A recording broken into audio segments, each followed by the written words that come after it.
सी strings, और इससे मुतालिक हमने डिस्कशन स्टार्ट की थी। आज उसी डिस्कशन को मज़ीद आगे बढ़ाएंगे। सेक्शन 10.4 तक हम कवर कर चुके थे। 10.4 के अंदर मैंने आपको दो फंक्शंस खुद से पढ़ने के लिए कहा था। एस टी आर एलियन तो हमने डिस्कस कर लिया था, एस टी आर कैट भी डिस्कस कर लिया था, S T R C P Y भी डिस्कस कर लिया था लास्ट लेक्चर के अंदर। ये दो functions S T R N cat और S T R N C P Y आपको खुद से पढ़ने के लिए मैंने कहा था कि इसकी वर्किंग आपने खुद से समझनी है और इसकी ऑब्वियसली प्रैक्टिस भी करनी है। लास्ट टाइम जो हमने एग्जांपल देखी थी उसी के अंदर हम ये S T R C P Y S T R cat का इस्तेमाल कर रहे थे।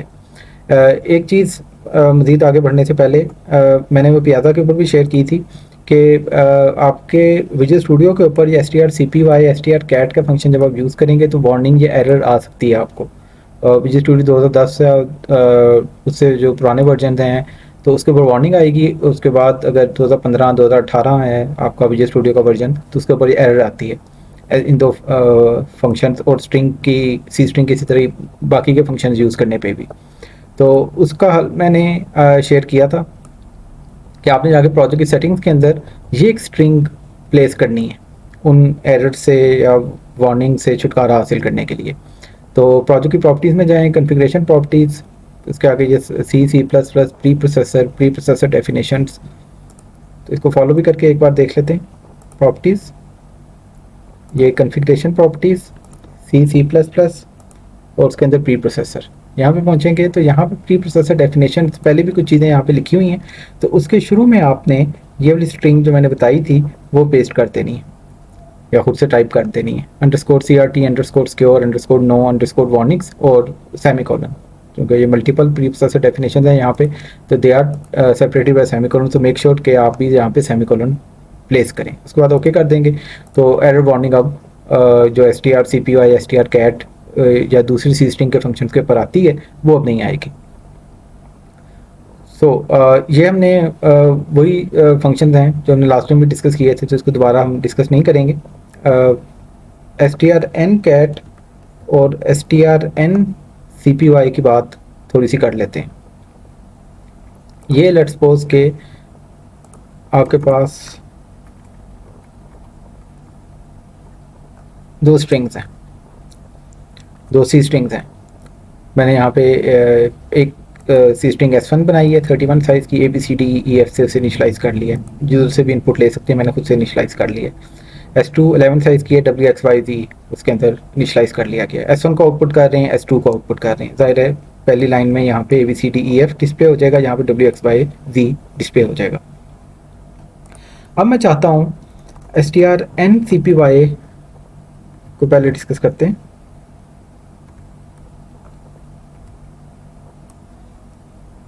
या चलें पहले S T R N cat को डिस्कस कर लेते हैं। S T R N cat, अगर मैं एस टी आर कैट का फंक्शन यूज़ करूँगा, मैं कहता हूँ S1 के साथ S2 को अपेंड कर दो, तो क्या होगा इस केस में S2 के कंटेंट्स S1 के एंड पे अपेंड कर दिए जाएंगे, यानी कि A B C D E F के बाद डब्ल्यू एक्स वाई जी आ जाएगा।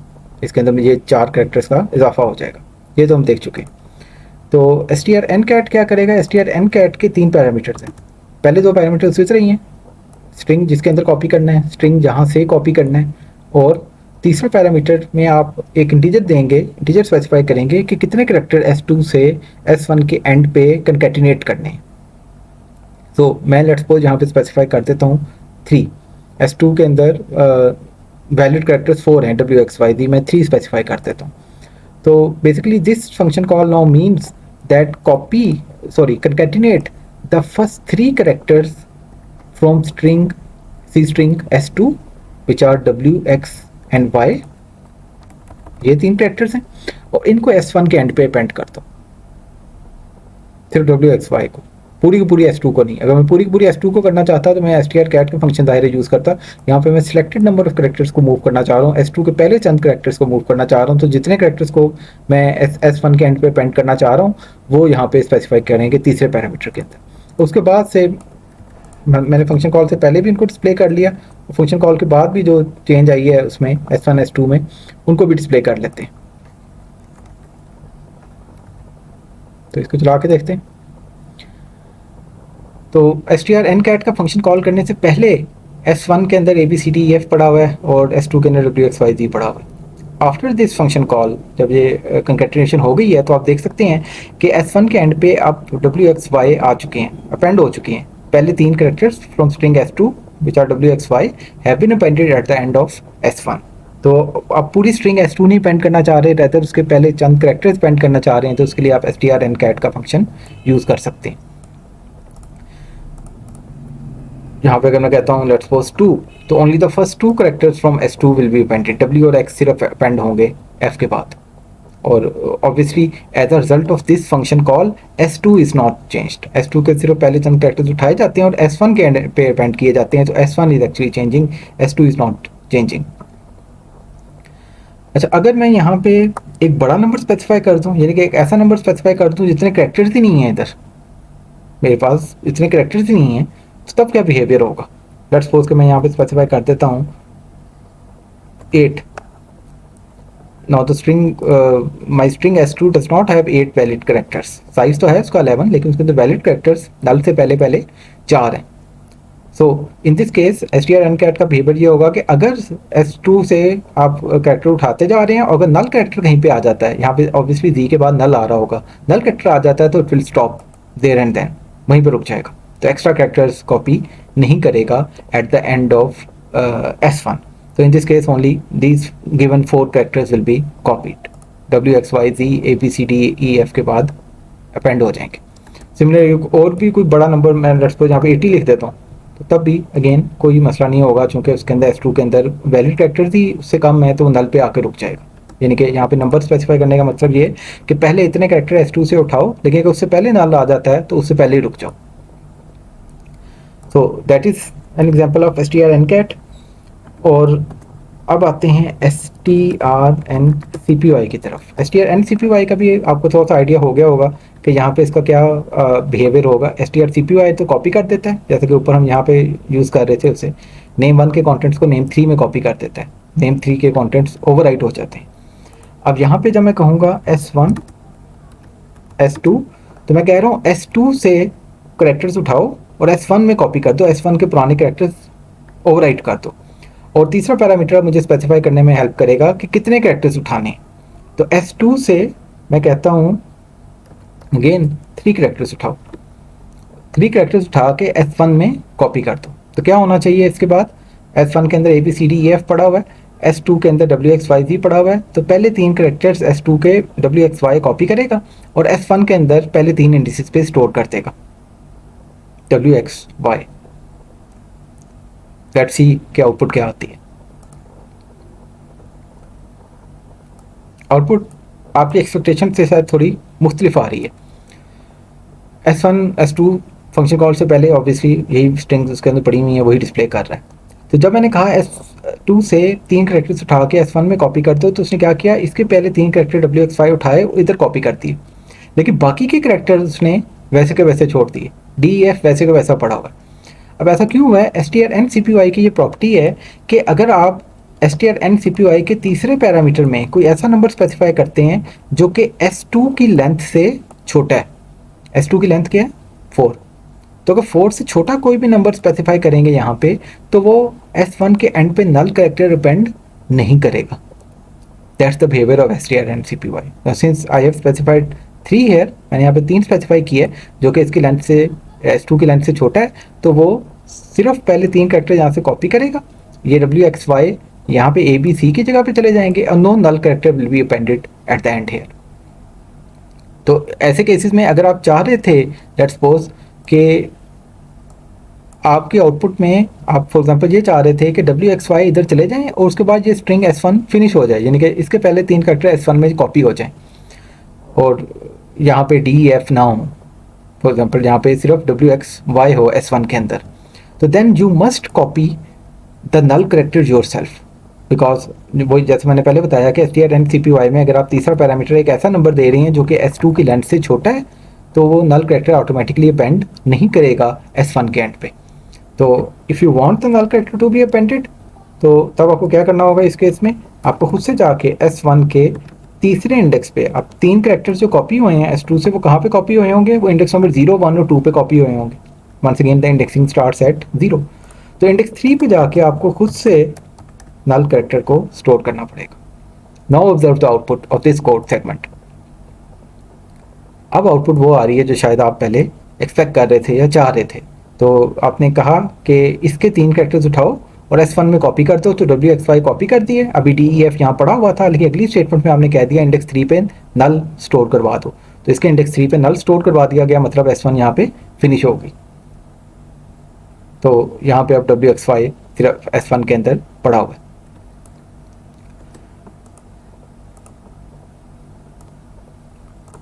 यहाँ पे एक और चीज़ भी देखते हैं कि लेट्स सपोज आप देख सकते हैं कि S2 की लेंथ 4 है। There are 4 valid characters in the string S2, in the C string S2। तो अगर मैं यहाँ पे 4 ही स्पेसिफाई करूँ, लेट्स सपोज ये भी नल कैरेक्टर हम नहीं स्टोर कर रहे, तो तब क्या होगा? 4 कैरेक्टर्स उठाओ S2 के, तो 4 ही उसके अंदर वैलिड कैरेक्टर्स हैं, WXYZ उठाओ और उनको कॉपी कर दो S1 के अंदर। तो इन दिस केस देखते हैं वो नल कैरेक्टर डिपेंड करता है कि नहीं। इस केस में भी वो नल कैरेक्टर डिपेंड नहीं करेगा। As you can see here कि उसने WXYZ उठा के इसके पहले 4 कैरेक्टर्स की जगह रिप्लेस कर दिया और नल यहाँ पे पुट नहीं किया। तो E और F अभी भी हमें आउटपुट में नज़र आ रहे हैं।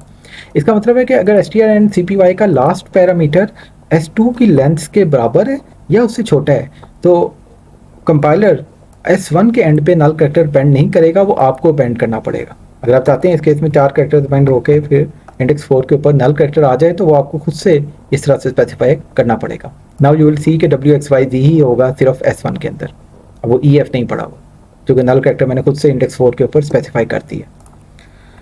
On the other hand, if you specify a number here which is greater than the length of S2, for example यहाँ पे 5 स्पेसिफाई करता हूँ, 8 स्पेसिफाई करता हूँ, तो इन दैट केस क्या होगा? वो S2 के अंदर तो इतने कैरेक्टर्स ही नहीं है, तो वो सिर्फ नल तक कॉपी करेगा।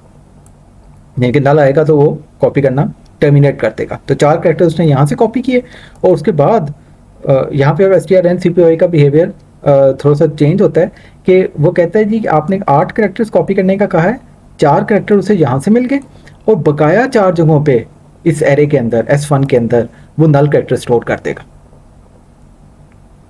So you will observe in the output के S1 के अंदर भी after this statement, after this function call has executed, S1 के अंदर भी WXYZ ही पड़ा होगा। वंस अगेन आउटपुट के अंदर आप देख रहे हैं, यहाँ पे आप 8 स्पेसिफाई कर रहे हैं, यहाँ पे आप 10 स्पेसिफाई कर दें, बड़ा नंबर कोई भी स्पेसिफाई कर दें, तो उस केस में वो पहले उतने कैरेक्टर कॉपी कर लेगा जितने S2 में मौजूद हैं, उसके बाद उतने बकाया नल कैरेक्टर वहाँ पे कॉपी कर देगा। इस केस में 4 कैरेक्टर S2 से मिल गए और बकाया 6 कैरेक्टर उसने इसके एंड पे, S1 के एंड पे नल कैरेक्टर अपेंड कर दिए। सो strncpy का बिहेवियर थोड़ा सा strncat से इन दैट सेंस मुख्तलिफ है कि वो नल कैरेक्टर डिपेंड नहीं करता अगर तीसरा पैरामीटर आपकी S2 की लेंथ के बराबर हो या उससे छोटा हो। तो in that case you must remember to copy the null character yourself. strncat में ऐसा कोई इशू नहीं है। बुक में अगर इसकी बात करें, this is section 10.4 library function for working with C strings. ये हम strcat तक strcpy की भी लास्ट टाइम बात कर चुके थे। ये strncat और strncpy यहाँ पे उसने पेज 571 पे डिस्कस किया है। strncat की एग्जांपल है, इसको भी देख लीजिएगा किताब से, एक बार चला के देख लीजिएगा।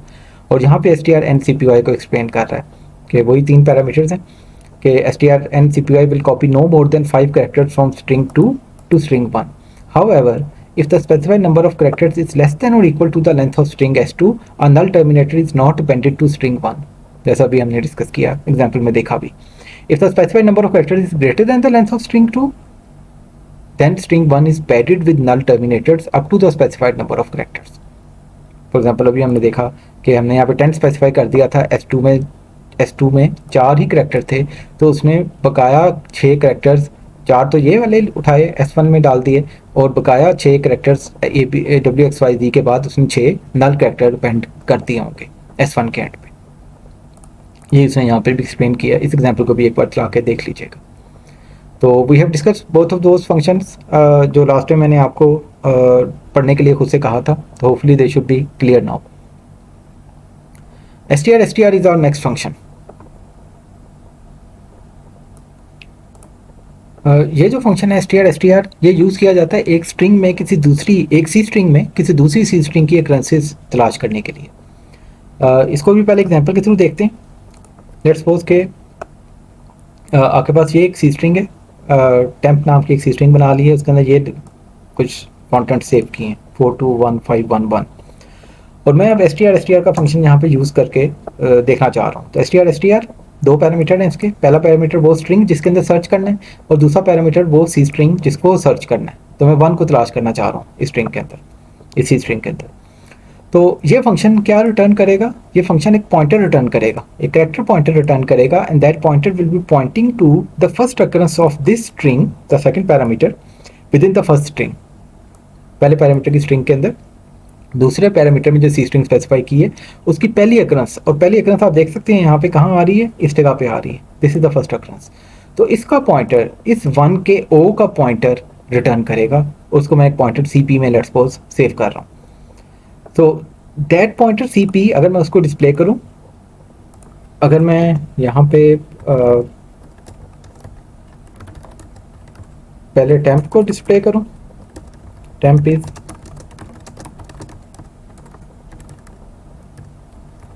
दिस और CP को डिस्प्ले करें।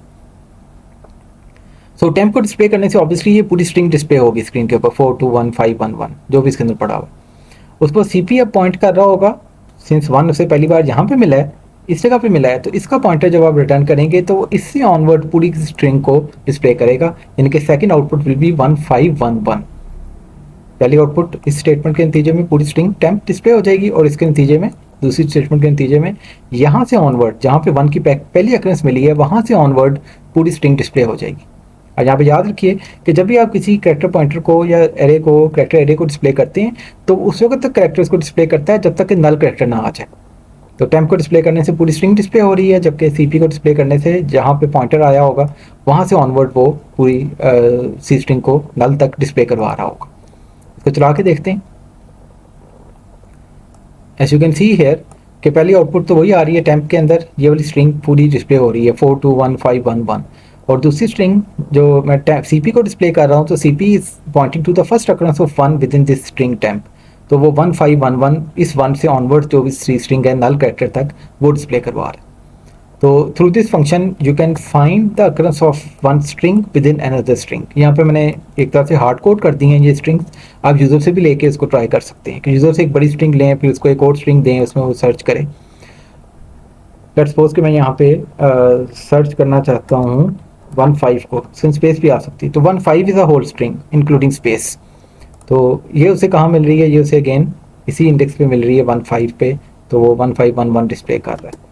सिमिलरली अगर मैं 5 को सर्च करना चाहता हूँ तो 5 का पॉइंटर रिटर्न करके CP में आएगा तो वो 511 डिस्प्ले कर देगा, as you can see here in the second line in the output.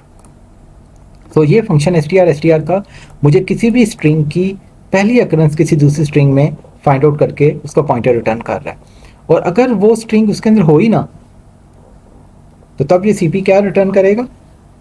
For example मैं सर्च करना चाह रहा हूँ कैपिटल O से 1, तो ये कैपिटल O से 1 तो कोई भी नहीं है इस स्ट्रिंग के अंदर।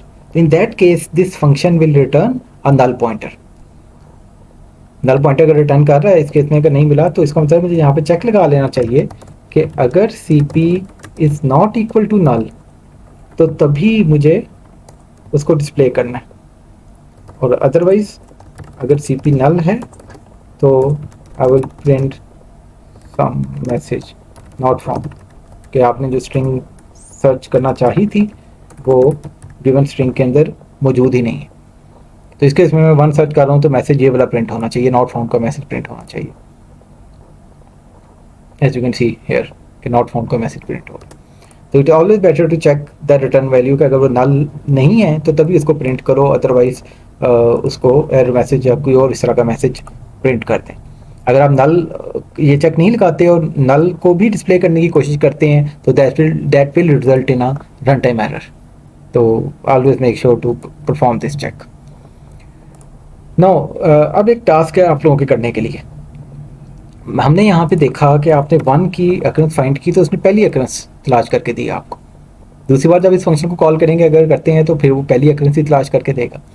आपने अब इस कोड सेगमेंट को मॉडिफाई करना है या ऐसा कोड सेगमेंट लिखना है जो कि एक गिवन सी स्ट्रिंग के अंदर दूसरी सी स्ट्रिंग की तमाम अक्रेंसीज को फाइंड आउट करे, उनका काउंट डिटरमिन करे। लेट्स सपोज फॉर एग्जांपल अगर इस स्ट्रिंग में आपको कहा जाता है 1 तलाश करें तो 1 स्ट्रिंग में 3 दफ़ा आ रहा है, तो you should return the count कि ये स्ट्रिंग इस स्ट्रिंग के अंदर 3 दफ़ा आ रही है।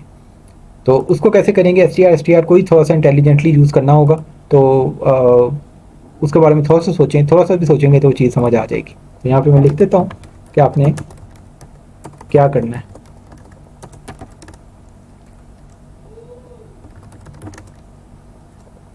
Write code segment to count all occurrences of a C string within another C string। ये जो काम यहाँ पे हम कर रहे हैं ये पहली occurrence सिर्फ फाइंड आउट कर रहा है। तो आपने एक ऐसा कोड सेगमेंट लिखना है जो कि all occurrences उसकी काउंट करे। तो ये आपके करने के लिए करेंगे, थोड़ा सा चीज़ें आपको सीखने में मदद मिलेगी। एस टी आर का इस्तेमाल है, कोई नया फंक्शन नहीं इसमें और नहीं एक्स्ट्रा नहीं यूज़ होना। एस टी आर को ही यूज़ करना है, लेकिन ज़रा इंटेलिजेंटली यूज़ करना है, थोड़ा सा मुख्तलिफ तरीके से इस्तेमाल करना है। तो किताब में भी उसने एस टी आर की इसी तरह की एग्जांपल दी है, इसको भी देख लीजिएगा। और यहाँ पे उसने एस टी आर प्रोग्राम 10.6 के अंदर उसको यूज़ करके दिखाया है कि गिवन कोई प्रोडक्ट्स है, उसकी लिस्ट है और उसके अंदर से आप कोई यूज़र गिवन स्ट्रिंग सर्च कर रहे हैं। तो जो भी पहली स्ट्रिंग उससे मैच करती है कोड से, यूज़र से इनपुट ले रहे हैं सी एस, यहाँ पे ए बी ले रहे हैं, तो जो भी पहली स्ट्रिंग इस गिवन स्ट्रिंग्स में मैच करती है उसको वो डिस्प्ले कर देता है स्क्रीन के ऊपर। अब यहाँ पे ये नोट कीजिएगा कि यहाँ पे उसने एक 2D एरे बनाई है कैरेक्टर्स की, तो इसका हर एलिमेंट एक 1D एरे है, यानी कि एक सी स्ट्रिंग है। तो यहाँ पे उसने नम प्रोड्स जो कि 5 है, 5 रोज और 27 कॉलम्स की एक 2D एरे बनाई है कैरेक्टर्स की, where each element is a C string here. तो ये पहली रो है, ये पहली रो में कैरेक्टर्स पड़े होंगे TV 327 space 31 dash inch television और आखिर में नल कैरेक्टर। ये दूसरी रो में पड़ा होगा, ये तीसरी रो में स्ट्रिंग पड़ी होगी, ये चौथी रो में, ये पांचवी रो में। तो इस तरह आप सी स्ट्रिंग्स की एरेज भी बना सकते हैं। ज़ाहिर है सी स्ट्रिंग इंडिविजुअली एक एरे के अंदर पड़ी होगी, तो अगर मल्टीपल सी स्ट्रिंग्स एक एरे के अंदर स्टोर करनी है तो that array must be a 2D array. तो यहाँ पे वो कैरेक्टर टाइप की 2D एरे बना रहा है। जिस तरह एक सी स्ट्रिंग को सेव करने के लिए कैरेक्टर टाइप की 1D एरे है, इस तरह ही मल्टीपल सी स्ट्रिंग्स को सेव करने के लिए, स्टोर करने के लिए आप 2D एरे यूज़ कर सकते हैं। और यहाँ पे कांस्टेंट्स हैं, इसके साइजेस नंबर ऑफ रोज भी और नंबर ऑफ कॉलम्स भी। अगर हमने लास्ट टाइम या उससे पिछले लेक्चर में लेक्चर 26 में गालबन डिस्कस किया था कि डायनामिकली कैसे एलोकेट कर सकते हैं, तो you are able to allocate this array dynamically as well, कि नंबर ऑफ रोज और नंबर ऑफ कॉलम्स यूज़र से लें कैरेक्टर एरेज के, कि आप कितनी स्ट्रिंग्स एंटर करना चाहते हैं और उस पर हर स्ट्रिंग की मैक्सिमम लेंथ कितनी है वो ले लें और उसके मुताबिक फिर 2D array of characters allocate करें। जिस तरह हमने डिस्कस किया था 2D एरे की डायनामिक एलोकेशन के टॉपिक के अंदर लेक्चर नंबर 26 में। सो इसको इस तरह से भी करके एक बार देख लीजिएगा। तो you should be comfortable using arrays of C strings as well. So ये हो गया आपका एस टी आर का function. Next function is strcmp। Now this function is very similar to this is use for string comparison. और पहले जब हम strings के अंदर कंपैरिजन की बात करते थे तो हम स्ट्रिंग्स को less than, greater than, less than, equal to, equality या नॉट इक्वल टू के ऑपरेटर के थ्रू कंपेयर करते थे। स्ट्रिंग के ऑब्जेक्ट्स की बात कर रहा हूँ। अब सी स्ट्रिंग्स को जब आपने कंपेयर करना है तो सी स्ट्रिंग्स के ऊपर आप ये वाले ऑब्जेक्ट्स, ये वाले ऑपरेटर्स यूज़ नहीं कर सकते। तो for that you will have to use this function strcmp। For example कहता हूँ जी कि यहाँ पे एक स्ट्रिंग S1 है 11 साइज की, लेट्स सपोज इसके अंदर पड़ा हुआ है ABCD, और एक और स्ट्रिंग S2 है, लेट्स सपोज ये 15 साइज की है और इसके अंदर पड़ा हुआ है ABD। अब अल्फ़ाबेटिकली इनमें से कौन सी स्ट्रिंग बड़ी है, लेंथ वाइज नहीं, अगर लेंथ वाइज डिटर्मिन करना है तो उसके लिए आप str_len का फंक्शन यूज़ कर सकते हैं। str_len के थ्रू इसकी लेंथ गेट करें 4 आएगी, str_len के थ्रू इसकी लेंथ गेट करें वो 3 आएगी और उसकी बेसिस पे डिटर्मिन कर लें। लेकिन हम यहाँ पे लेंथ की बेसिस पे नहीं डिटर्मिन कर रहे, हम उनके कॉन्टेंट्स की बेसिस पे अल्फ़ाबेटिकली डिटर्मिन कर रहे हैं। तो अल्फ़ाबेटिकल कंपेरिजन इस तरह होगा, पहला कैरेक्टर से कंपेयर होगा, सेम है, अभी डिसीजन नहीं हो सकता। बी और बी सेम है, सी और डी सेम नहीं है। अब सी और डी में से जोन सा कैरेक्टर, जिस स्ट्रिंग का कैरेक्टर बड़ा होगा, यहाँ पे डी जाहिर है बड़ा है सी से, और क्यों बड़ा है, क्योंकि उसका आस्की कोड बड़ा है, तो A B D will be considered greater than A B C, A B C D. तो S2 in this case is larger than string S1। तो ये काम आप प्रोग्राम में किस तरह से करेंगे, strcmp के फंक्शन को इस्तेमाल करते हुए, उसको देख लेते हैं। strcmp का फंक्शन दो पैरामीटर्स लेता है, S1 और S2, दो स्ट्रिंग्स जिनको कंपेयर कर रहे हैं, वो इसके दो पैरामीटर्स हैं। और ये फंक्शन रिटर्न करता है एक integer value. This function returns an integer value if the two strings are equal, if they are exactly the same. For example मैं कहता हूँ ये ABCD है, ये भी ABCD है, तो दिस फंक्शन विल रिटर्न 0। तो मैं इसकी रिटर्न वैल्यू को चेक कर सकता हूँ कि क्या वो 0 के बराबर तो नहीं है। इस तरह एक इफ स्टेटमेंट में इसको लगा के, अगर वो 0 के बराबर है तो आई विल प्रिंट के S1 and S2 are equal,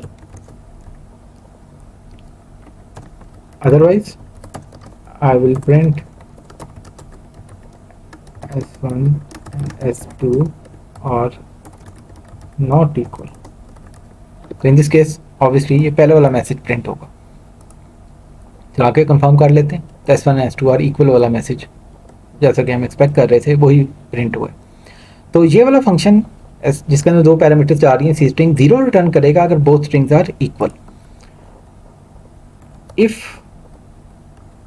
the first string is smaller, मैं ये चेक करना चाह रहा हूँ कि पहली स्ट्रिंग दूसरी से छोटी है। अब छोटी होने के लिए क्या क्राइटेरिया है, लेंथ वाइज नहीं, अल्फ़ाबेटिकली छोटी है। तो ए और ए पहला कैरेक्टर कंपेयर हुए, इक्वल हैं, अभी डिसीजन नहीं हो सकता। बी और बी दूसरे कैरेक्टर कंपेयर हुए, अब ये भी इक्वल हैं, डिसीजन नहीं हो सकता। सी और डी, अब इसका कैरेक्टर सी है और नीचे वाली स्ट्रिंग में कैरेक्टर डी है, since C is smaller than D, so S1 will be considered smaller than S2। that is the string, that is the C string ABCD is smaller than ABD। यानी कि अगर dictionary में ये दोनों strings आए तो ABCD will come before ABD। तो उसको कैसे चेक करेंगे, अगर पहली स्ट्रिंग दूसरी से छोटी होगी, इक्वल होगी, तो वो 0 रिटर्न करता है।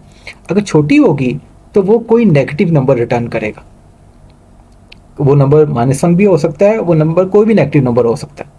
तो हम उसको चेक करेंगे लेस देन 0। तो अगर S1 S2 आपने फंक्शन कॉल की strcmp को, अगर रिजल्ट लेस देन 0 आया, विच दिस मीन्स के S1 is alphabetically smaller than S2। ये वाला मैसेज हम प्रिंट करते हैं। और अदरवाइज वी विल प्रिंट के S1 is not alphabetically smaller than S2। तो अगर लेस देन 0 आ रहा है, नेगेटिव वैल्यू आ रही है कोई strcmp के फंक्शन कॉल से, तो it will print this message, otherwise it will print this message. तो इन दिस केस कौन सा मैसेज प्रिंट होना चाहिए, ये वाला मैसेज प्रिंट होना चाहिए, because S1 is Indeed smaller than S2, alphabetically छोटी है उससे, तो therefore this function will return a value less than 0। Let's see the output, S1 is alphabetically smaller than S2। और अगर आप चेक करना चाहते हैं कि वो उससे बड़ी है, फॉर एग्जांपल मैं यहाँ पे चेक करना चाहता हूँ कि S1, तो इन दैट केस strcmp का फंक्शन अगर S1 अल्फाबेटिकली ग्रेटर हो तो इट विल, यहाँ पे मैसेज भी चेंज करना होगा, ये वाला मैसेज प्रिंट करेगा ग्रेटर वाला, अदरवाइज नॉट ग्रेटर वाला मैसेज प्रिंट करेगा। तो strcmp का फंक्शन 0 रिटर्न करता है अगर both C strings are equal, exactly the same, case भी उनका सेम हो और वो कैरेक्टर्स भी उसके अंदर सेम ऑर्डर में और सेम कैरेक्टर्स पड़े हों। strcmp का function less than 0 value return करता है, नेगेटिव वैल्यू रिटर्न करता है अगर S1 छोटी है S2 से, और एक ग्रेटर देन 0 वैल्यू रिटर्न करता है अगर S1 बड़ी है S2 से। तो इस केस में क्या मैसेज प्रिंट होगा क्या S1 बड़ी है S2 से? नहीं, तो इस केस में ये वाला मैसेज प्रिंट होगा, S1 is not alphabetically greater than S2, as you can see in the output, not alphabetically greater than S2। Similarly अगर आप कहते हैं कि जी यहाँ पे A B D पड़ा हुआ, अब इनमें से कौन सी स्ट्रिंग बड़ी है और कौन सी छोटी है? अब पहले कैरेक्टर पे डिसीजन हो जाएगा, यहाँ पे कैपिटल ए और यहाँ पे स्मॉल ए। अब कैपिटल ए का आस्की क्या होता है? कैपिटल लेटर्स के आस्की कोड छोटे होते हैं और स्मॉल लेटर्स के बड़े होते हैं। कैपिटल ए का 65 है और स्मॉल ए का 97 है। So in this case this string S1 will be considered smaller and this string ABD with a small a will be considered larger। तो इस केस में कौन सा मैसेज प्रिंट होना चाहिए? कौन सी स्ट्रिंग, यहाँ पे हमने ग्रेटर का चेक लगाया हुआ है, तो क्या S1 S2 से बड़ी है? नहीं, तो इस केस में भी ये सेकंड मैसेज प्रिंट होगा, because this function call in this case will return a number which is negative because S1 is smaller than S2। So else में चला जाएगा और ये वाला मैसेज प्रिंट कर देगा कि S1 is not alphabetically greater then, that is true कि S1 अल्फाबेटिकली ग्रेटर नहीं है S2 से। once again the correct message is being printed। so अगर सी स्ट्रिंग्स का कंपैरिजन करना है तो वो आप directly less than greater then के थ्रू नहीं कर सकते, वो strcmp के फंक्शन के थ्रू करेंगे। और इसी की एग्जांपल उसने यहाँ पे भी दी है, पहले इलस्ट्रेट की है कि फंक्शन क्या कर रहा है, the result is 0 if the two strings are equal on a character by character basis. The result is negative if string 1 comes before string 2 in alphabetical order, जिसको हम कह रहे हैं कि वो उससे छोटी है, अल्फाबेटिकली छोटी है। और the result is positive if the string 1 comes after string 2 in alphabetical order. तो इक्वलिटी के लिए उसने जैसे हमने चेक लगाया था इक्वल टू 0 करके चेक लगाया है, इसी तरह से यहाँ पे भी उसने इलस्ट्रेट किया है। हमने उसे लेस दैन और ग्रेटर दैन के केस में भी देख लिया है। इसकी भी थोड़ी सी एग्जांपल्स हमने यहाँ पे हार्ड कोड किए हैं। स्ट्रिंग्स आप यूज़र से ले लें, उसके मुताबिक यूज़र को मैसेज प्रिंट करें। यूज़र से 2 स्ट्रिंग्स लें और मैसेज प्रिंट करें कि whether the 2 strings are equal और whether first one is larger than second one और smaller than the second one. इस तरह से इफ एल्स लगा के। तो strcmp की ही एक दूसरी एग्जांपल यहाँ पर प्रोग्राम 10.8 के अंदर भी गिवन है। ये भी मुश्किल नहीं होनी चाहिए आपके लिए। तो यहाँ पे वो चेक कर रहा है लाइन नंबर 31 के अंदर, लाइन नंबर 33 के अंदर strcmp का फंक्शन यूज़ कर रहा है, तो इसको भी देख लीजिएगा। नेक्स्ट सब टॉपिक इज सॉर्टिंग स्ट्रिंग्स। अब सॉर्टिंग स्ट्रिंग्स के अंदर भी वो strcmp का ही इस्तेमाल कर रहा है। जैसे अभी मैंने आपको कहा कि आपने यूज़र से 2 स्ट्रिंग्स लेनी है और बताना है यूज़र को कि whether those two are equal और वेदर वन इज़ लार्जर और smaller than the other one. वो भी कुछ ऐसा ही इस प्रोग्राम 10.9 के अंदर कर रहा है कि यूज़र से 2 नेम लिए, यहाँ पे नेम 1 के अंदर पहला नेम और नेम 2 के अंदर दूसरा नेम लिया। फिर strcmp करके चेक कर रहा है कि whether name 1 is smaller than name 2। तो अगर नेम 1 रिटर्न वैल्यू को चेक करेगा लेस दैन 0 है, यानी कि लेस दैन 0 कब होगी? जब नेम 1 छोटा होगा नेम 2 से। तो नेम 1 पहले प्रिंट करो, नेम 2 बाद में प्रिंट करो। और अगर नहीं ग्रेटर दैन 0 रिटर्न करता है तो नेम 2 पहले प्रिंट करो, नेम 1 बाद में, यानी कि अल्फ़ाबेटिकल ऑर्डर में वो प्रिंट कर रहा है दोनों नामों को। एंड अगर ये कंडीशन भी नहीं है लेस दैन 0 की, ग्रेटर दैन 0 की, इसका मतलब है कि इक्वल टू 0 है, तो इन दैट केस वो मैसेज स्पेशल एक प्रिंट कर रहा है कि आपने सेम नेम 2 दफ़ा एंटर कर दिया। यही काम प्रैक्टिस के लिए आप 3 नामों के लिए कर सकते हैं कि बहुत पहले आपको याद होगा हमने कोर्स में लिखा था कोड कि 3 नंबर लें यूज़र से और उनको असेंडिंग ऑर्डर में प्रिंट करें, इंक्रीजिंग ऑर्डर में प्रिंट करें। तो यहाँ पे भी हम वो नंबरों की बजाय सी स्ट्रिंग ले रहे हैं, यूज़र से 3 नाम लें और उनको असेंडिंग ऑर्डर में प्रिंट करें। तो इसमें 2 नामों के साथ ये किया है आपने, 3 नामों के साथ वो नेस्टेड इफ एल्स का इस्तेमाल होगा उसके अंदर, 3 नामों के साथ ये काम करना है। तो इससे strcmp की अच्छी प्रैक्टिस हो जाएगी। सो क्या करना है आपने,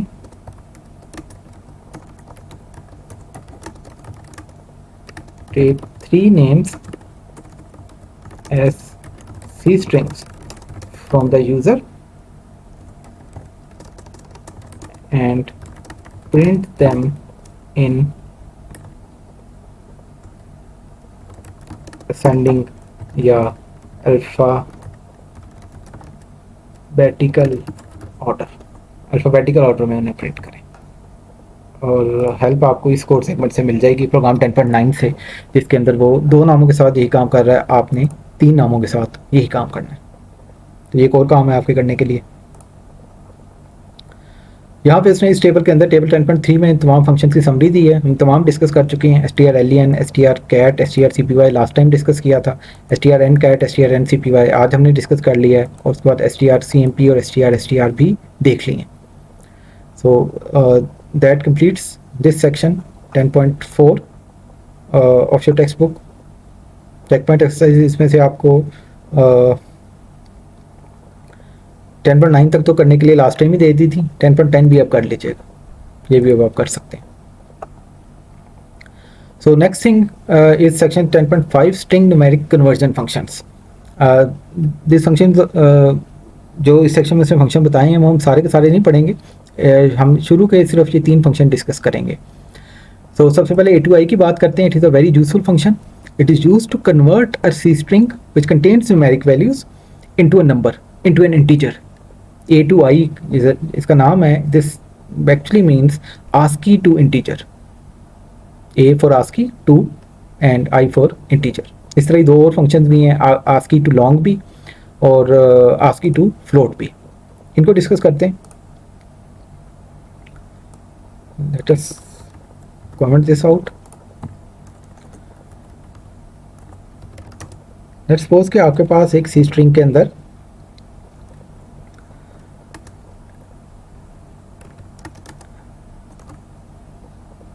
कोई नंबर पड़ा हुआ है। लेट्स सपोज 145 पड़ा हुआ है। Now this 145 is not stored as an integer 145। ये इंटीजर वैल्यू के तौर पे नहीं पड़ा हुआ, बल्कि एक सी स्ट्रिंग सेपरेट कैरेक्टर्स के तौर पे ये कैरेक्टर्स पड़े हुए हैं। 1 as a digit, as a character लैदा से पड़ा हुआ है इस एरे के इंडेक्स 0 पे। फिर 4 कैरेक्टर पड़ा हुआ है, फिर कैरेक्टर 5 पड़ा हुआ है, और फिर नल कैरेक्टर पड़ा हुआ है ऑब्वियसली। तो this is a C string containing 1, 4 and 5. I want to convert this value into the integer 145 और उसको लेट्स सपोज मैं इस वेरिएबल के अंदर वैल के अंदर स्टोर करना चाहता हूँ। तो उसके लिए क्या करेंगे, यही फंक्शन a2i यूज़ करेंगे। a2i इसका पहला पैरामीटर एक कैरेक्टर पॉइंटर है, एक सी स्ट्रिंग है, तो आप s1 इसके अंदर भेज दें। तो this very simple function call will convert the contents of this C string into the number, into the integer value, और उसको यहाँ पे वैल के अंदर हम स्टोर करवा रहे हैं थ्रू द असाइनमेंट ऑपरेटर। तो this is the function call. इसको डायरेक्टली डिस्प्ले भी कर सकते हैं। मैं उसे वैल में सेव कर रहा हूँ, वैल में स्टोर कर रहा हूँ। और उसके बाद आप चेक करना चाहते हैं तो वैल को प्रिंट कर लें। बाकी चेक करना चाहते हैं कि वैल एक इंटीजर ही है, तो इसको 2 से मल्टीप्लाई करके प्रिंट कर लें। तो 145 है तो वो 290 होके प्रिंट हो जाएगा। Let's execute this. As you can see 145 आ रही है और 290 आ रही है आउटपुट। 145 आउटपुट आई इस लाइन से। सी स्ट्रिंग 145 को उसने कन्वर्ट कर लिया और नंबर में इंटीजर में सेव कर लिया। फिर हमने बाकी से वेरीफाई किया बाकी वो इंटीजर है, कैरेक्टर पॉइंटर तो नहीं है, चूँकि डिस्प्ले करेंगे अगर S1 को भी तो आउटपुट में वो भी 145 के तौर पे दिखाई देगी। लेकिन ये इसको चला के देखते हैं तो यहाँ पे जो 145 आउटपुट आ रही है पहली लाइन में, ये सी स्ट्रिंग से आ रही है। ये जो 145 आउटपुट है ये वैल से आ रही है। ये नंबर 145 है, स्क्रीन पे दायरा वो उसी तरह दिखाई देगा। और ये फिर हमने इसको वेरीफाई किया कि बाकी वो इंटीजर है, 2 से मल्टीप्लाई किया, उसमें कुछ ऐड कर लें या किसी तरह से उसे न्यूमेरिकली अरिथमेटिकली चेंज कर लें। So this simple function can be used for this purpose to convert a C string into an integer value. This is often useful कि आपने बाज़ इंटीजर वैल्यूज़ रीड की होती हैं एज सी स्ट्रिंग्स। फाइल से let's suppose C strings उठाई हैं और अब उन्हें आप वैल्यू में इंटीजर नंबर में कन्वर्ट करना चाह रहे हैं, इंटीजर वेरिएबल में कन्वर्ट करना चाह रहे हैं, तो a2i का function will help you in doing that. Similarly जो बाकी 2 फंक्शन हैं a2l, इसकी आमतौर पर ज़्यादा ज़रूरत नहीं पड़ेगी क्योंकि लॉन्ग डेटा टाइप का साइज़ भी अब मॉडर्न कंपाइलर्स के ऊपर 4 बाइट ही है, तो वो a2i ही आमतौर पे यूज़ होगा। a2f की ज़रूरत पड़ती है जिसके अंदर आप देख सकते हैं कि अब यहाँ पे पॉइंट भी आ सकता है। तो a2f के अंदर आप अब उस नंबर को जो कि एक सी स्ट्रिंग की शक्ल में पड़ा हुआ है, एक फ्लोटिंग पॉइंट नंबर है, उसको डबल टाइप के वेरिएबल में कन्वर्ट कर रहे हैं। इसकी एग्जाम्पल खुद से करके देख लीजिएगा। तो a2i, a2l, a2f हमने डिस्कस किए।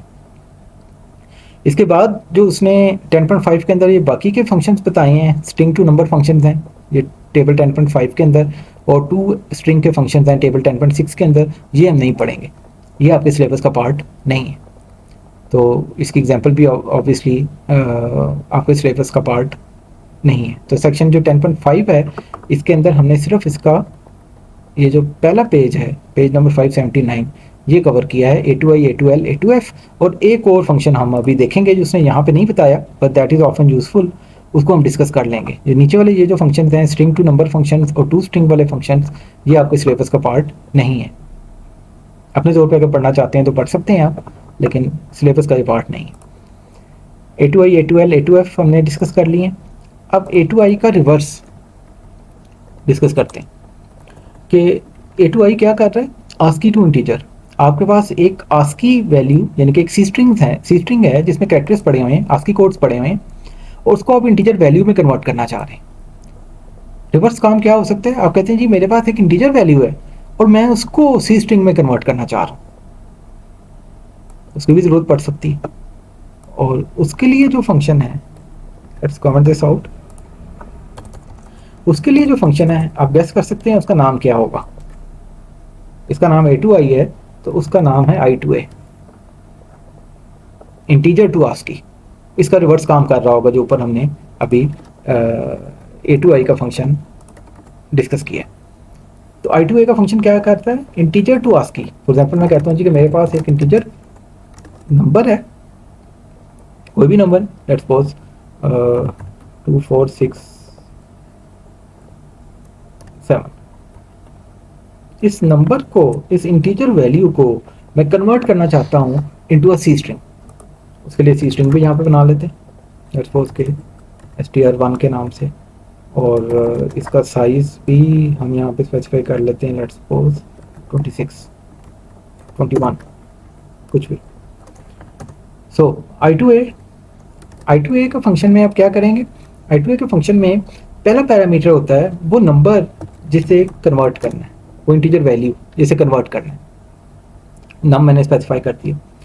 दूसरा पैरामीटर होता है वो स्ट्रिंग जिसमें आप ये सेव करना चाहते हैं, str1 में मैं सेव करना चाहता हूँ, वो मैंने पहले से डिफाइन की हुई है। और उसका एक तीसरा पैरामीटर भी है। Now this is interesting. तीसरा पैरामीटर है बेस। नंबर सिस्टम की बेसिस आपने पढ़ी होंगी, डेसिमल नंबर सिस्टम में बेस 10 होती है, बाइनरी में बेस 2 होती है, हेक्साडेसिमल में बेस 16 होती है। तो तीसरे में आप वो बेस स्टोर करेंगे। फॉर एग्जाम्पल मैं कहता हूँ मैं बेस 10 के अंदर ही स्टोर करना चाहता हूँ, 2467 बेस 10 में ही, यानी कि एफ सच डायरेक्टली ही str1 के अंदर स्टोर कर दो। तो वो इस तरह से यहाँ पे आपको 10 स्पेसिफाई करना पड़ेगा। अभी आते हैं यहाँ पे, बात करते हैं कि यहाँ पे 10 की बजाय कोई और बेस स्पेसिफाई करेंगे तो तब क्या होगा। अब मैं यहाँ पे वो नंबर जो कि अब स्ट्रिंग की फॉर्म में कन्वर्ट हो चुका है उसको डिस्प्ले करा के देख लेते हैं।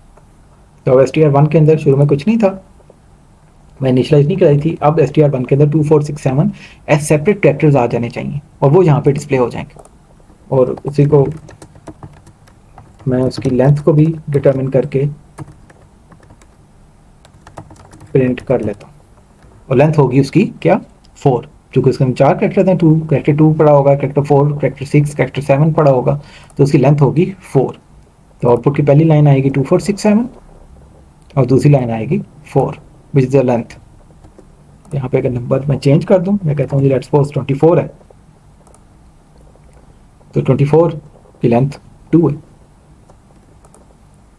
सो in this way you can do the reverse process of A2I से रिवर्स का काम I2A के फंक्शन के थ्रू हो सकता है, और इसकी कोई रिटर्न टाइप नहीं है, तीनों पे इसके पैरामीटर्स ही हैं। तो वो नंबर जिसे कन्वर्ट करना है, सेकंड पैरामीटर वो सी स्ट्रिंग जिसके अंदर आप रिजल्ट सेव करना चाहते हैं, और final parameter is the base in which you want to convert. अब बेस यहाँ पे मैंने 10 दी है,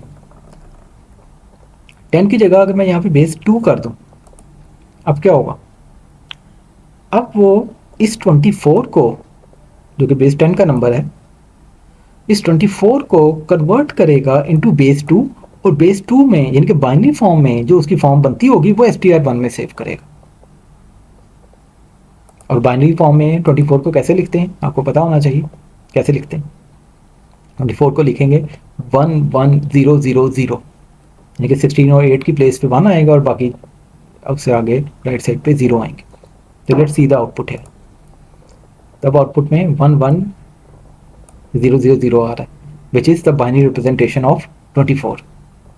तो बड़ा इंटरेस्टिंग काम आप इसके थ्रू कर सकते हैं। और उसकी लेंथ प्रिंट कर रहा है जो कि 5 है, जो कि इसके अंदर 5 करेक्टर्स है।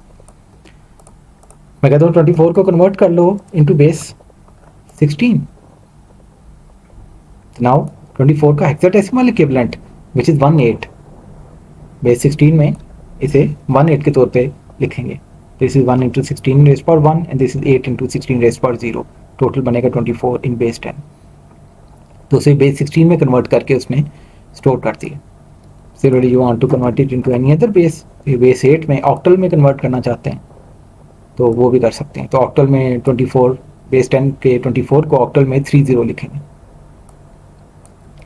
सो बाय डिफॉल्ट, लेकिन आप चाहेंगे आमतौर पे कि बेस 10 हो तो आमतौर पे बेस 10 ही होगी, लेकिन यहाँ पे दूसरी बेसिस भी आप लिख सकते हैं। डिफरेंट बेसिस के साथ इसको ट्राई कीजिएगा और नॉन कन्वेंशनल बेसिस के साथ भी ट्राई कर सकते हैं, 7 के साथ let's suppose.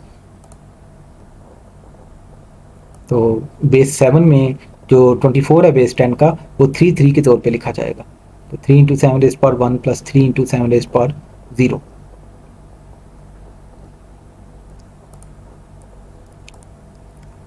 So this is your I2A function. ऊपर हमने A2I की बात भी कर ली है। I2A का फंक्शन आपकी किताब में नहीं डिस्कस, लेकिन ये आपके सिलेबस का पार्ट है, हमने डिस्कस कर लिया है कि एक दो एग्जांपल खुद से करेंगे तो आप इसके साथ कंफर्टेबल हो जाएंगे। तो वो कर लीजिएगा एक दो एग्जांपल्स ज़रूर। सो सेक्शन 10.5 में हमने ये 3 फंक्शन देखे हैं, A2I, A2L, A2F, और हमने डिस्कस कर लिया है I2A के फंक्शन को भी। तो उसके अलावा जो बाकी 10.5 में का पार्ट है वो हम डिस्कस नहीं करेंगे, ये आपके सिलेबस का पार्ट भी नहीं है। 10.6 is writing your own C string handling functions. अब सी स्ट्रिंग को मैनिपुलेट कर रहे हैं अगर, और उसके अंदर कुछ खास फंक्शनैलिटी अचीव करना चाहते हैं तो अपने फंक्शन भी आप लिख सकते हैं। मैं यहाँ पे एक फंक्शन हम यहाँ पे खुद से लिखने की प्रैक्टिस करते हैं, कोशिश करते हैं। strlen का फंक्शन हमने देखा। अब मैं चाहता हूँ मैं वही काम खुद से करूँ, strlen वाला काम ही मैं खुद से करना चाहता हूँ। तो उसके लिए मैं एक फंक्शन लेट्स को लिखना चाहता हूँ mystrlen, जो कि एक सी स्ट्रिंग ले। अब सी स्ट्रिंग को आप दोनों तरह से पास कर सकते हैं, इस तरह से भी पास कर सकते हैं फंक्शन के अंदर, या इसे कैरेक्टर पॉइंटर के तौर पे भी पास कर सकते हैं। और स्ट्रिंग की लेंथ मुझे चाहिए, और लेंथ से मुराद ये कि उसके अंदर वैलिड करेक्टर्स इस वक्त कितने पड़े हुए हैं, यानी कि नल से पहले पहले कितने करेक्टर्स हैं। और यहाँ पे मैंने सिर्फ सी स्ट्रिंग भेजी है, साथ में उसका साइज़ नहीं भेजा, चूँकि साइज़ भेजने की यहाँ पे ज़रूरत नहीं है। अगर मैं यहाँ इसको कैरेक्टर एरे के तौर पे भी भेज रहा हूँ तो तब भी इसका साइज़ भेजने की ज़रूरत नहीं है सेकंड पैरामीटर में, because it is a null terminated C string. So जहाँ पे भी नल मिलेगा मैं वहाँ पे उसको टर्मिनेट करवा दूँगा। तो इस तरह भी भेज सकते हैं और इस तरह भी भेज सकते हैं। अब ज़ाहिर है करेक्टर्स काउंट करने के लिए मुझे एक इंटीजर वेरिएबल चाहिए, उसको मैंने 0 से इनिशियलाइज भी कर लिया। और अब मुझे एक एक करके इसके करेक्टर्स को काउंट करना है कि जितने भी करेक्टर्स हैं वैलिड इस सी स्ट्रिंग के अंदर नल से पहले पहले उनको काउंट करो। तो for that I will require, account को भी आप यहाँ पे यूज़ कर सकते हैं, आई को एक और वेरिएबल को इस्तेमाल कर लेते हैं। तो while stri is not equal to null, तो क्या करो, आई को इंक्रीमेंट करते जाओ और काउंट को भी इंक्रीमेंट करते जाओ। एज यू कैन सी है कि काउंट भी 0 से इनिशियलाइज हो रहा है, आई भी 0 से इनिशियलाइज हो रहा है, और दोनों एक साथ इंक्रीमेंट हो रहे हैं। तो you might ignore one of them, इन दोनों में से किसी एक को आप ख़त्म भी कर सकते हैं। तो लेट्स सपोज कि हम यहाँ से काउंट को वाइप कर देते हैं। आई बेसिकली वही काउंट का मकसद ही सर्व कर रहा है। कोड थोड़ा सिंपल हो जाएगा। तो while stri is not equal to null, पहले आई 0 है तो इंडेक्स 0 पे चेक करेगा, नल नहीं है तो अंदर आके आई को इंक्रीमेंट कर लेगा, आई 1 हो जाएगा, फिर इंडेक्स 1 पे जाके चेक करेगा, सो ऑन, जब तक नल मिलेगा तब तक काउंट करता रहेगा, और आखिर में हम रिटर्न कर देते हैं आई। तो this is a simple function, हमने वही फंक्शनैलिटी खुद से इंप्लीमेंट कर ली है जो str_len का फंक्शन करता है। str_len का फंक्शन भी जो हमने अभी डिस्कस किया था पिछले लेक्चर में, वो भी इसी तरह से ही करता होगा, नल के कैरेक्टर तक आने तक काउंट करता होगा कैरेक्टर्स को, और उसके बाद उसका काउंट रिटर्न कर देता होगा। तो हम भी वो काम अब खुद से कर रहे हैं। तो लेट्स सपोज के मेरे पास ये सी स्ट्रिंग है,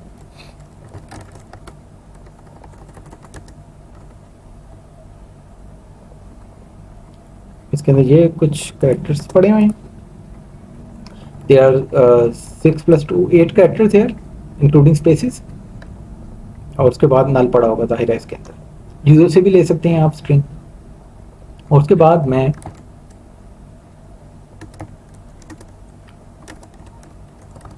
अभी जो फंक्शन खुद लिखा उसको कॉल करता हूँ और s1 उसके अंदर भेज देता हूँ। तो n के अंदर क्या आ चुका हो,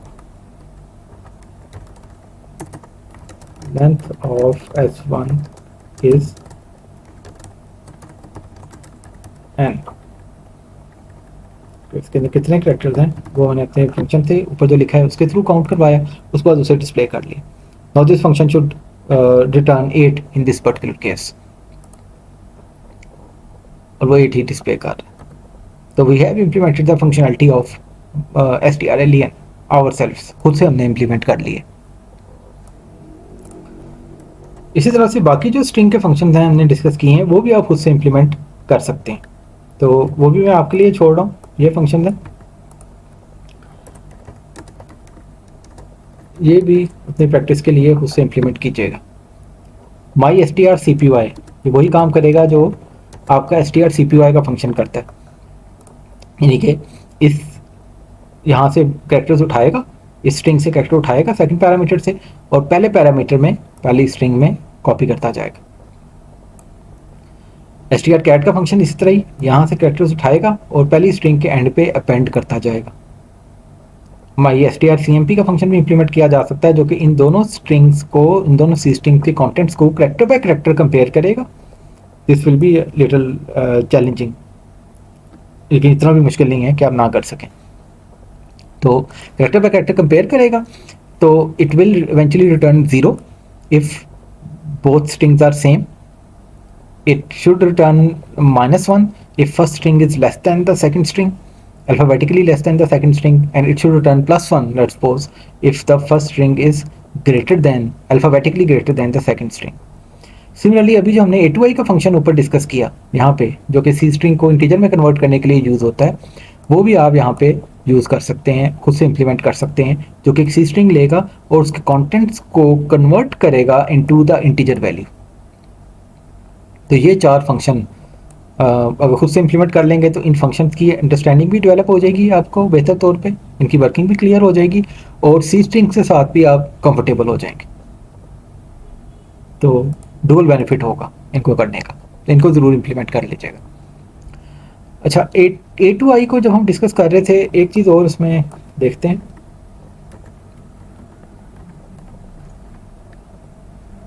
यहाँ पे लेट्स सपोज आप किसी ऐसी स्ट्रिंग को सी स्ट्रिंग को कन्वर्ट कराना चाह रहे हैं, इसके अंदर कुछ और इनवैलिड कैरेक्टर्स भी 145 के बाद कुछ और इनवैलिड कैरेक्टर्स भी मौजूद हैं। 145 XYZ 89, तो यहाँ पे S1 तो वैसे ही डिस्प्ले होगा। a2i करके वैल में क्या जाएगा, यहाँ पे अब कंपाइलर टू कंपाइलर ये बिहेवियर थोड़ा मुख्तलिफ हो सकता है a2i का। एक बिहेवियर ये है कि यहाँ पे पहले जितने कैरेक्टर्स कन्वर्ट हो सकते हैं उनको कन्वर्ट कर देगा। 145 उसके बाद अल्फ़ाबेट आ गए हैं तो आगे कन्वर्जन नहीं हो सकती, सिर्फ 145 को वैल में स्टोर कर देगा और यहाँ पे 145 डिस्प्ले होगा, यहाँ पे ऑब्वियसली 290 डिस्प्ले होगा। दूसरा बिहेवियर जो कुछ कंपाइलर शो करेंगे यहाँ पे, वो 0 भी इसके अंदर स्टोर कर सकते हैं वैल के अंदर। तो लेट्स सी कि विजुअल स्टूडियो इस केस में क्या करता है। विजुअल स्टूडियो इस केस में अगेन ये पहले वाला बिहेवियर शो करेगा जिसके अंदर यहाँ पे 145 चला जाएगा into val. As you can see here कि 145 के है। यहाँ पे भी नंबर अगर कुछ चेंज करते हैं, लेट्स सपोज 73 बी आ गया लेट्स सपोज, तो अब सिर्फ 73 को कन्वर्ट करेगा और उसको वैल में सेव कर देगा, तो आउटपुट में 73 और 146 डिस्प्ले होगा। और अगर वो स्ट्रिंग उसके अंदर शुरू में कोई डिजिट्स वगैरह नहीं है, शुरू से ही कोई कैरेक्टर्स वगैरह आ गए हैं, तो आपने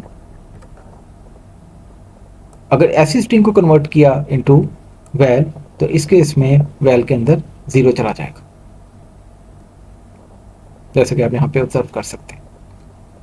सो if your C string does not have valid characters, कोई और कैरेक्टर इसके अंदर पड़े हुए हैं, हेलो वर्ल्ड लेट्स सपोज, तो in that case the conversion process will not succeed, और इस केस में वो सिंपली 0 रिटर्न कर देगा। On the other hand, if the string has valid characters, for example इस केस में ये फ्लोटिंग पॉइंट नंबर पड़ा हुआ है, तो इस केस में वो सिर्फ 123 और डॉट पे आके रुक जाएगा। अगर आप A2F के थ्रू कन्वर्ट कर रहे हैं, जैसे मैंने आपको कहा था कि उसकी प्रैक्टिस कर लीजिएगा, A2F के थ्रू से कन्वर्ट कर रहे हैं डबल वैल्यू में, तो उसको ये पूरे तौर पे ऑब्वियसली कन्वर्ट कर लेगा। सो माई str_len का फंक्शन हमने इम्प्लीमेंट कर लिया है, और ये 4 आपने खुद से इम्प्लीमेंट करके ट्राई करने। यहाँ पे उसने स्ट्रिंग कॉपी का फंक्शन एक लिखा है which is similar to my str_cpy जो आप लिखेंगे। तो आई वुड रिकमेंड कि इस एग्जांपल को देखने से पहले खुद से माई str_cpy का फंक्शन ट्राई कीजिएगा, उसको लिखना खुद से ट्राई कीजिएगा। बाद में देखना चाहें तो इसको भी देख सकते हैं। सिमिलरली ये वाली एग्जांपल भी खुद से देख लीजिएगा। नेम स्लाइस का एक फंक्शन इसके अंदर लिखा है, प्रोग्राम 10.13 है, ये भी मुश्किल नहीं होनी चाहिए समझने के लिए।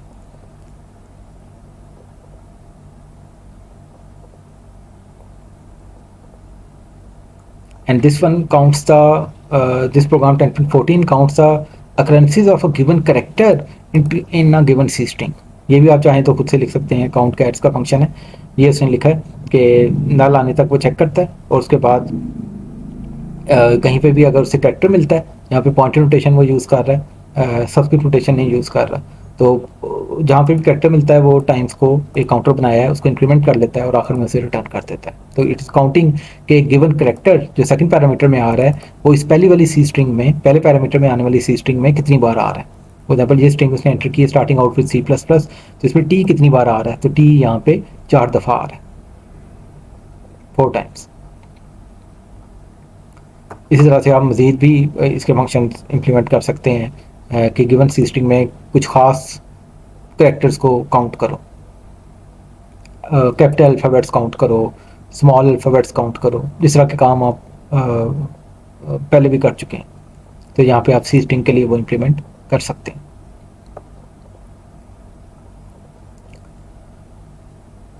That was section 10.6। Moving on to section 10.7। 10.7 के अंदर स्ट्रिंग की क्लास के मजीद फंक्शन यहाँ पे डिस्कस कर रहा है। बेसिक जो स्ट्रिंग्स की हैं वो तो हम पहले डिस्कस कर चुके हैं।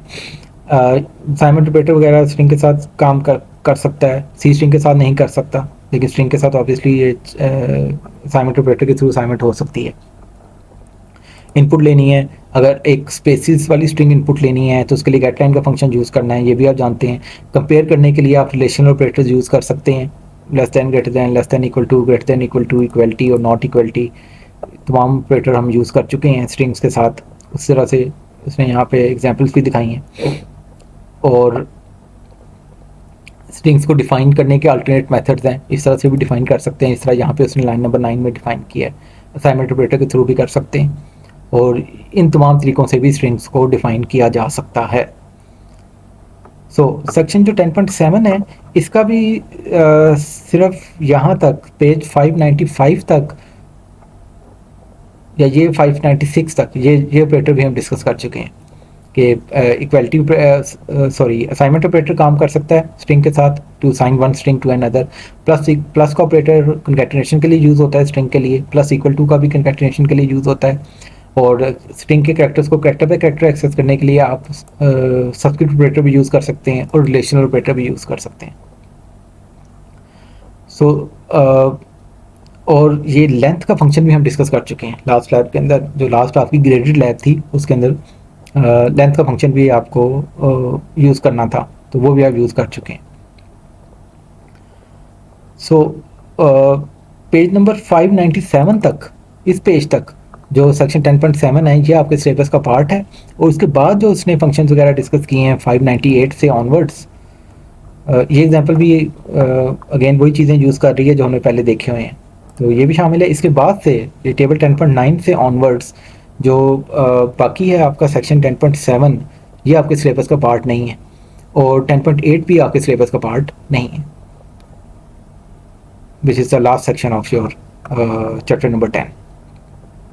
तो 10.7 के ये लास्ट 4-5 पेजेस 598 से लेके 602 तक, और 10.8 कंप्लीट ये आपके सिलेबस का पार्ट नहीं है, ये हम नहीं कवर करेंगे, ना ही आपसे एक्सपेक्ट किया जाएगा क्विज़ में एग्ज़ाम्स के अंदर कि ये आपने पढ़े हैं। अपने तौर पे आप ऑब्वियसली पढ़ना चाहें तो उसमें हर्ज कोई नहीं है, लेकिन आपके सिलेबस का ये पार्ट नहीं है। सो दैट कंप्लीट्स और चैप्टर नंबर 10 एज वेल। इसके अंदर हमने मेजॉरिटी चीज़ें कवर की हैं। 10.5 का कुछ पार्ट हमने नहीं कवर किया है, और 10.7 का आखिरी 5 सफ़े हमने नहीं कवर किए हैं, और 10.8 नहीं कवर किया, इसके अलावा हमने कवर किया है। और एक्स्ट्रा चीज़ें जो हमने देखी हैं यहाँ पे 10.5 के अंदर हमने एक नया और एडिशनल फंक्शन I2A वाला डिस्कस किया है जो कि किताब में नहीं है, तो I2A का function is part of your syllabus. So this completes your chapter number 10. Before moving on to the next topics, एक चीज़ यहाँ पे और डिस्कस कर लेते हैं। हमने यहाँ पे भी एग्जांपल्स के अंदर जितनी भी स्ट्रिंग्स इस तरह डिस्कस की हैं, ये हमने सारी स्टैक पे बनाई हैं। ये डायनामिकली एलोकेटेड भी हो सकती हैं। फॉर एग्जांपल मैं कहता हूँ जी कि कैरेक्टर पॉइंटर S1 एक कैरेक्टर पॉइंटर है, इसकी मदद से हीप के ऊपर एक नई कैरेक्टर्स की एरे 21 साइज की एलोकेट करवाओ। तो अब S1 तो स्टैक पे बन रहा है, और ये वाली स्ट्रिंग कहाँ एलोकेट हो रही है? 21 कैरेक्टर्स की एरे हीप के ऊपर एलोकेट हो रही है। उसका एड्रेस यहाँ पे S1 के अंदर आपके पास स्टोर किया जा रहा है, और S1 स्टैक के ऊपर है। अब मैं इसके अंदर कोई स्ट्रिंग कॉपी करना चाहता हूँ, इसके लिए असाइनमेंट बेटर नहीं अब काम करेगा ऑब्वियसली, यानी कि S1 इक्वल टू करके मैं नहीं कर सकता, this won't work because S1 is a character pointer. So S1 में अगर आपके कंटेंट्स कॉपी करना चाहते हैं तो उसके लिए strcpy का फंक्शन यूज़ करेंगे, और लेट्स सपोज मैं यहाँ पे कॉपी करना चाहता हूँ, let's suppose 256 as a C string, तो उसको मैं फिर डिस्प्ले कर रहा हूँ यहाँ पे, और उसके बाद उसका A2I करके इंटीजर में कन्वर्ट कर रहे हैं, तो वैल में नंबर 256 आ जाएगा। 256 को 2 से मल्टीप्लाई करके डिस्प्ले करेंगे तो 512 यहाँ पे डिस्प्ले हो जाएगा। Now in this cases you must make sure that you deallocate this memory properly. Memory leak ना जनरेट कर रहा हो। अगर इस तरह प्रोग्राम लिख रहे हैं तो this is generating memory leak. Heap पे मेमोरी एलोकेट करवा रहे हैं लेकिन उसको डीएलोकेट नहीं कर रहे, तो at the end you should make sure to delete S1 के थ्रू जो मेमोरी एलोकेटेड है उसको डीएलोकेट करें प्रॉपरली, और उसके बाद उसे नल या नल PTR से नल पॉइंटर बना दें। तो these two lines are absolutely necessary here due to this allocation on heap. तो अब इसे चलाएंगे तो ऑब्वियसली वही होगा जो होना चाहिए, 256 will be converted into integer value, और उसके बाद वो डिस्प्ले होगा। तो 256 और 512 उसको डबल करके हम डिस्प्ले कर रहे हैं, और शुरू में S1 को डिस्प्ले कर रहे हैं। And the same thing will happen अगर इसके अंदर 256 के बाद कुछ और कैरेक्टर्स पड़े हुए हैं, तो सिर्फ वो वहाँ तक कैरेक्टर्स उठाएगा जहाँ तक डिजिट्स हैं, और उसे आगे इग्नोर कर देगा।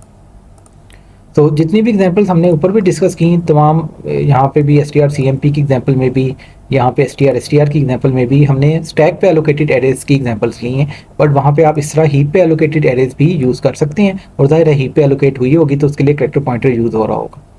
तो करेक्टर पॉइंटर S1 उसके आगे न्यू कैर करके आप अपनी मर्जी की साइज़ की एरे यहाँ पे एलोकेट करवा सकते हैं। और जब आप डायनामिकली एलोकेट करवा रहे हैं, अगर स्टैटिकली एलोकेटेड एरे जैसे यहाँ पे यूज़ कर रहे हैं तब तो साइज़ कांस्टेंट होना चाहिए, लेकिन अगर डायनामिकली एलोकेटेड एरे यूज़ कर रहे हैं तो इसका साइज़ कोई भी वेरिएबल भी हो सकता है, where you take the value of that variable from file और from the user as well. तो वहाँ पे ये फ्लेक्सिबिलिटी भी है आपके पास कि एरे का साइज़ जो कि इस केस में तो कांस्टेंट है, लेकिन ये वेरिएबल भी हो सकता है।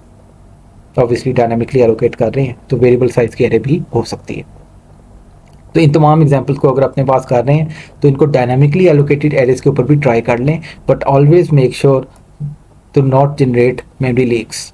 मेमोरी लीक और डैंगलिंग पॉइंटर के इश्यूज जो हमने डिटेल में डिस्कस किए हैं पहले, उनको हर सूरत अवॉइड करें। तो उसके लिए इस तरह से याद रखें कि डी एलोकेट करना है मेमोरी को एट द एंड। तो इन तमाम एग्जांपल्स को एक बार डायनामिकली एलोकेट करके भी खुद से ट्राई कर लीजिएगा। So that completes our discussion of chapter number 10। Chapter 9 जो पॉइंटर्स का चैप्टर था, इसके अंदर अगर आपको याद हो तो हमने सेक्शन 9.7 के अंदर कोई 1 या 2 पेजेस अभी कवर उस वक्त नहीं किए थे। तो let us come back to those topics. This is section 9.7 जिसमें हम डिस्कस कर रहे हैं पॉइंटर्स एज फंक्शन पैरामीटर्स। तो पॉइंटर्स और कांस्टेंट के साथ कांस्टेंट पॉइंटर्स का जो टॉपिक है पेज नंबर 528 और 529 पे 2 पेजेस से, ये हमने उस वक्त डिस्कस नहीं किए थे। तो इनको भी डिस्कस कर लेते हैं ताकि चैप्टर 9 की डिस्कशन भी कंप्लीट हो जाए। सो नॉर्मली लेट्स सपोज कि आपके पास कोई इंटीजर वेरिएबल है, उसके अंदर कोई नंबर पड़ा हुआ है।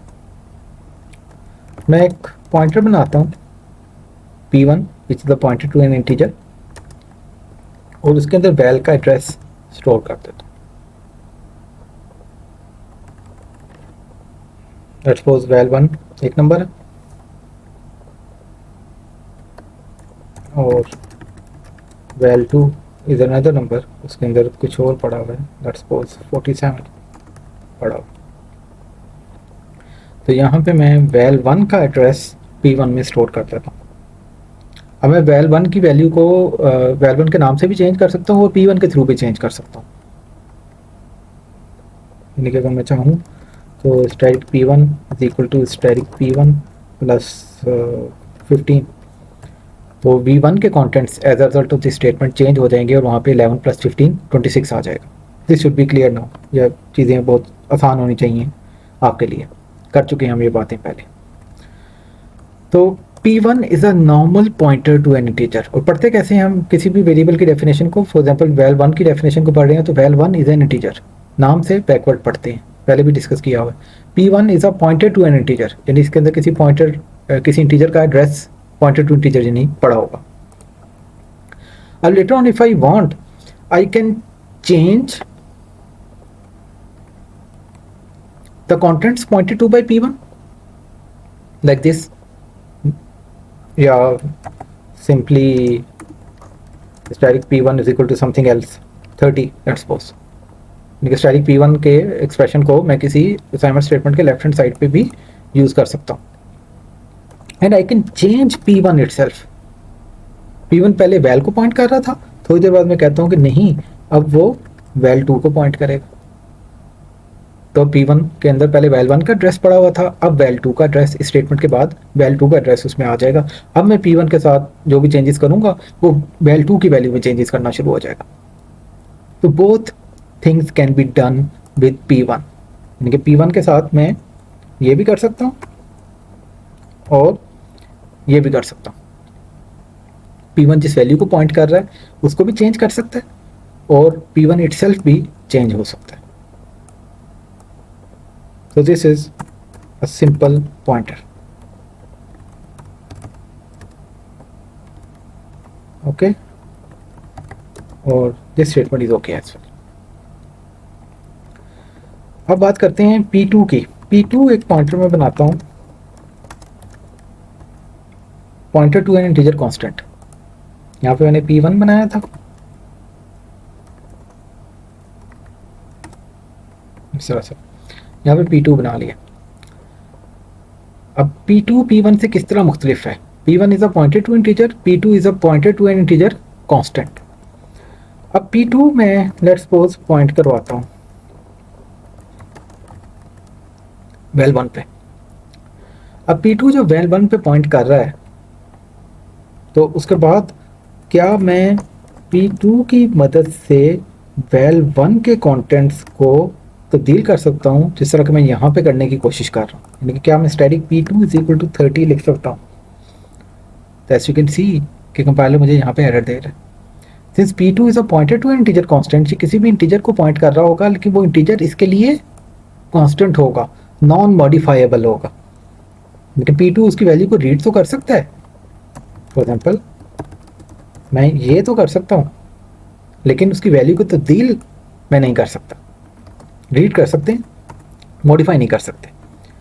तो this is no, this was permissible here but it is not permissible here. But obviously if I want कि P2 अब किसी और जगह पॉइंट करना शुरू हो जाए, एड्रेस ऑफ वैल 2 को पॉइंट करेंगे, तो this is still okay, because pointer itself is not constant here. This is a pointer, normal pointer to an integer constant.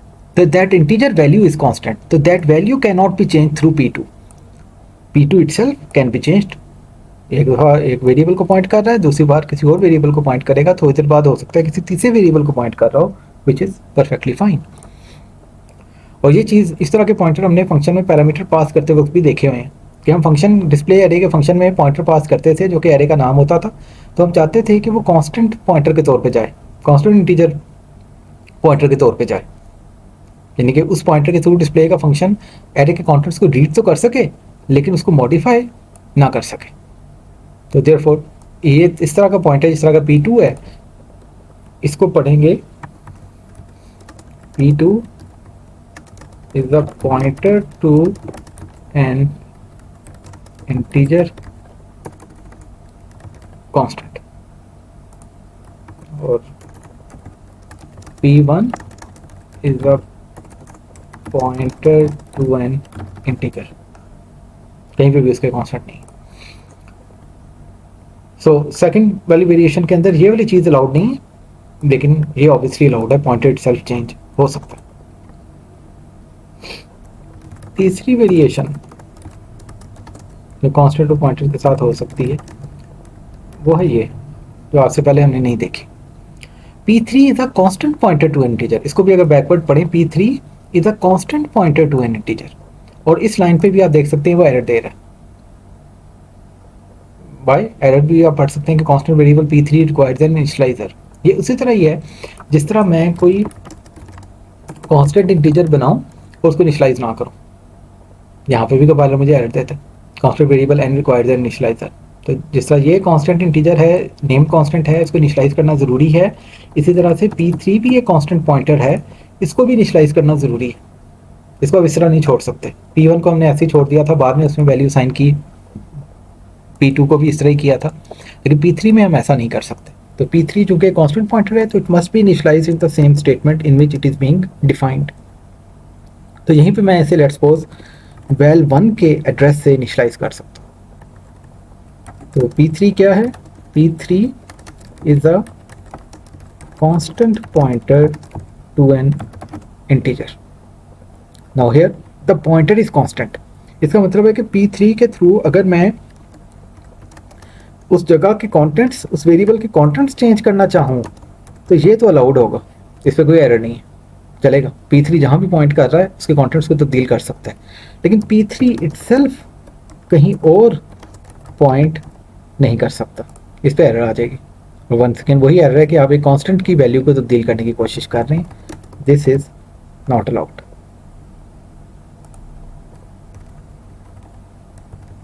तो इसके अंदर P2 और P3 को आप कंट्रास्ट कर सकते हैं कि P2 अगर पॉइंटर टू इंटीजर कांस्टेंट है तो इस केस में P2 उसकी वैल्यू को चेंज नहीं कर सकता, लेकिन P2 इटसेल्फ चेंज हो सकता है। और P3 अगर एक कांस्टेंट पॉइंटर टू इंटीजर है तो P3 इटसेल्फ चेंज नहीं हो सकता, लेकिन जिस जगह पॉइंट कर रहा है उसकी वैल्यू को ऑब्वियसली तब्दील कर सकता है, क्योंकि इस केस में पॉइंटर कांस्टेंट है। P3 is a constant pointer, here the pointer is constant while here the data is constant. And finally fourth जो वेरिएशन है अभी तक आपने गेस कर ली होगी कि वो क्या होगी, वो होगी constant integer pointer constant p4. So p4 is a constant pointer to integer constant. Here both things will be constant.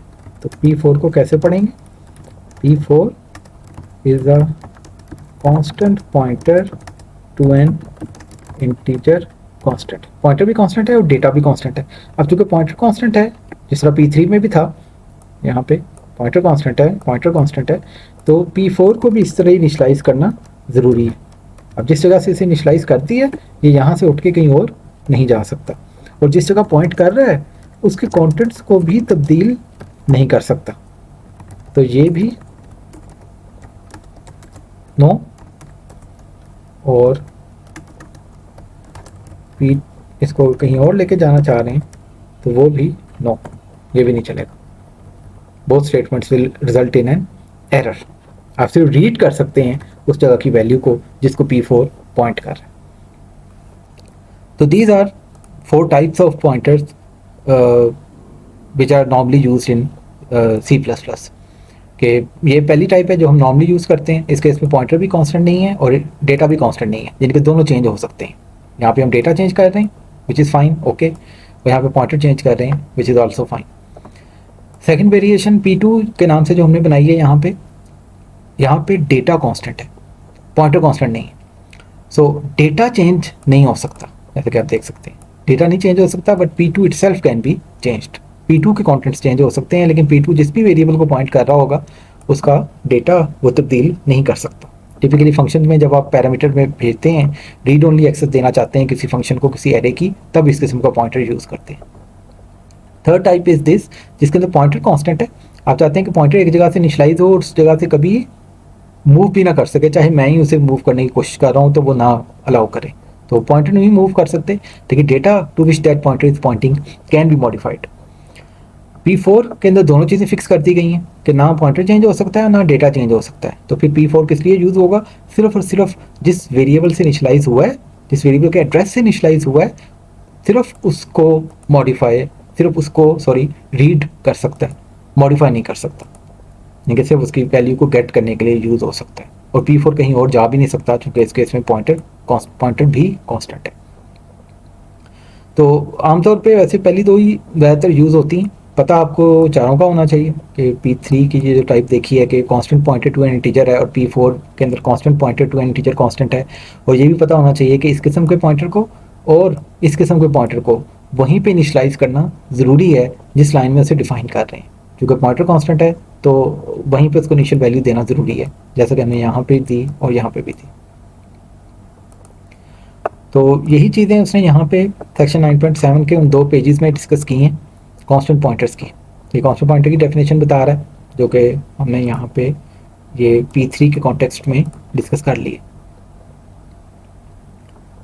और as you can see here कि सिंस पॉइंटर इज कांस्टेंट, तो ptr को चेंज वो function के अंदर नहीं करने देगा.